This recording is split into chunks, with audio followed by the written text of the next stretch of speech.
Day 1 of 365. Hindi ko alam kung kakayanin ko.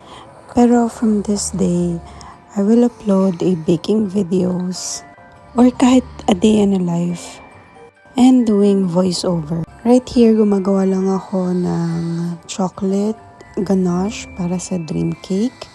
And ang ratio ko is 3:1. I've been baking for more than 20 years.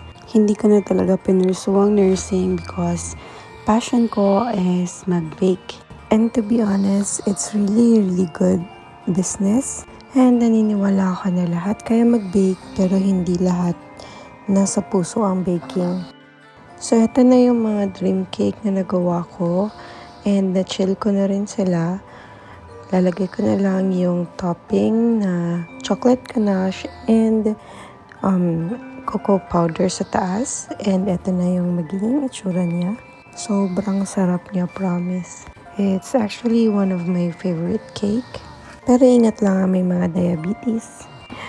Yun lang muna ang video natin for day 1. Salamat sa panonood.